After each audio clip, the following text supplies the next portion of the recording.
Kali ini Minet akan membahas drama Korea yang berjudul Study Group. Tanpa berlama lagi, episode 6, Markyo, mari kita review. Di saat para murid sedang dikumpulkan di aula, tiba-tiba Yoon Gamin datang dan langsung menghajar Pi Hanul. Cerita ke belakang. Pantas saja takut terlambat, ternyata Ibu Gamin benar-benar tegas. Dan karena keterlambatannya itu, ia akan dipindahkan sekolah. Gamin pun jadi melau. Ia akhirnya menitipkan grup belajar pada Sehyun. Tapi Sehyun bilang, itu mah cuma gertakan biasa saja. Namun, Ibu Gamin bukanlah ibu pada umumnya. Jika ibu sudah berbicara dan mengambil keputusan, maka itu benar-benar harus dan pasti akan terjadi. Dan benar saja kan, ibu masuk ke kamar dengan membawa daftar sekolahan yang baru. Sehyun akhirnya menyesal karena Gamin terlibat kekacauan ini karena dirinya. Sedangkan Pihan, benar-benar misterius. Dan kenapa pula ia selalu bersama dengan si Min Hwan, si topi petantang petenteng.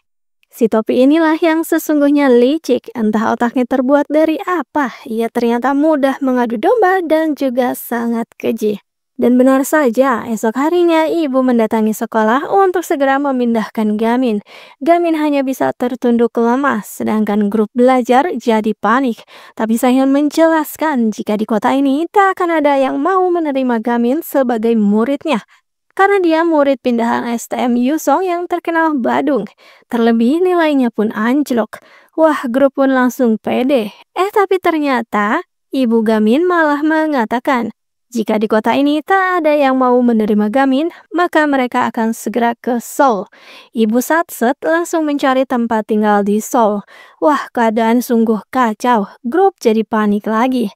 Dan untuk memberikan kesan baik, mereka menghajar orang-orang dan membersihkan lorong. Tapi ya percuma saja, karena STM Yusong benar-benar kacau di setiap sudutnya.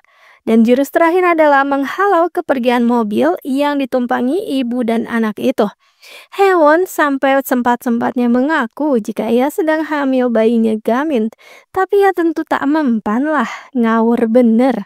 Guru Lee Han-gyong pun datang namun sudah terlambat. Tapi mereka tak boleh putus semangat. Jadi kini, guru Lee yang tak bisa menyetir dengan benar itu membawa para murid mengebut pula untuk menyusul mobilnya Gamin.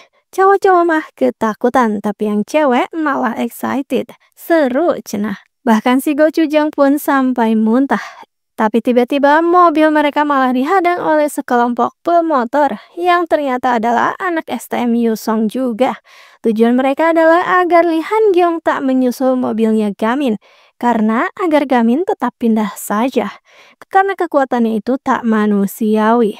Sungguh omong kosong. Jiwoo dan Go Chujang akhirnya melawan mereka.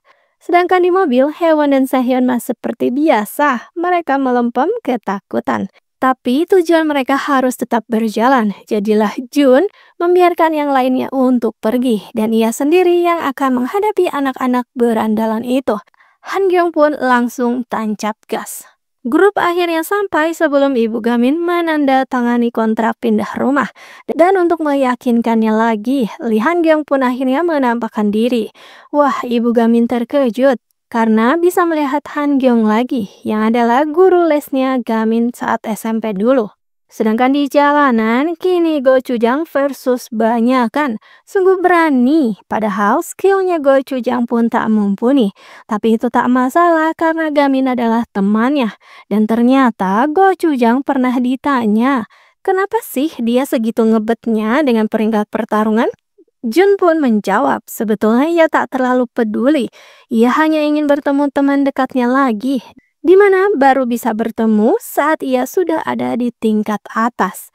Mendengar hal itu akhirnya Gamin mengajari teknik terlarang paman. Tapi Jun hanya bisa memilih satu teknik saja.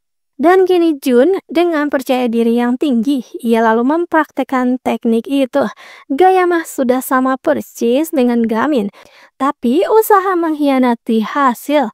Teknik itu pun gagal ia laksanakan. Sedangkan akhirnya dua orang dewasa berbincang, tapi Ibu Gamin masih kekeh akan tetap memindahkan Gamin karena ingin menghindari lingkungan kekerasan.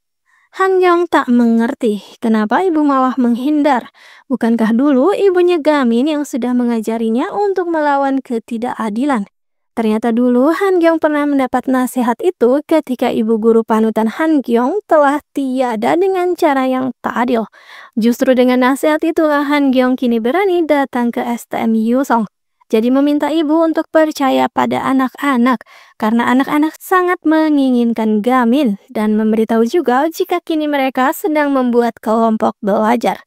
Ibu pun langsung terdiam sejenak dan baru saja akan memutuskan sekelompok murid berandalan datang yang diketuai oleh si murid bertopi yang petantang petenteng itu. Sasaran mereka adalah Lee Han-kyung. Karena ternyata tadi di sekolah, Lee Han-kyung telah mengajukan petisi untuk Pi Hanwol ke Departemen Pendidikan. Hanwol dan si topi pun langsung diberitahu tentang hal itu.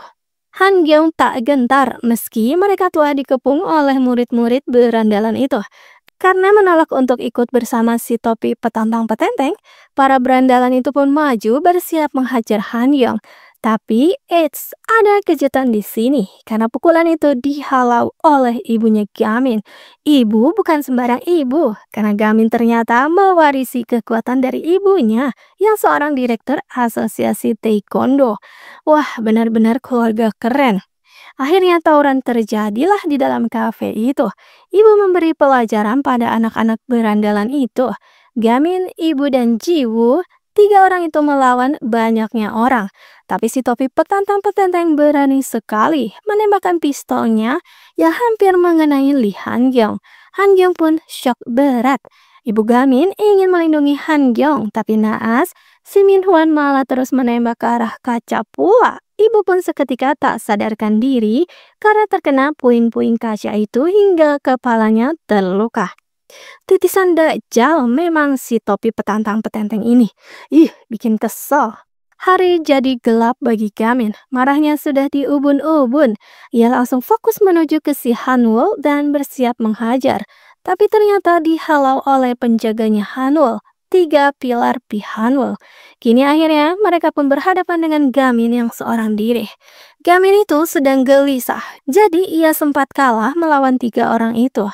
Tapi ia harus fokus kembali mengikuti kata-kata dari paman yang pernah diajarkan. Dan benar saja setelah menjadi tenang, Gamin memukul balik anak-anak berandalan itu. 3 orang masih secuil. Karena Gamin menggunakan beberapa teknik terlarang paman. Dan pertarungan pun diakhiri dengan teknik terlarang paman nomor 6, yaitu tendangan naga bos besar yang asli ya, bukan versi si Gochujang tadi. Dan akhirnya 3 orang itu pun KO.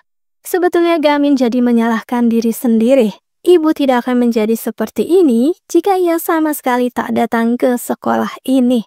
Tapi kini tanpa pikir panjang, meski murid-murid sedang dikumpulkan di aula, Gamin merangsek masuk dan langsung menuju si Pi Hanwol yang perkasa itu.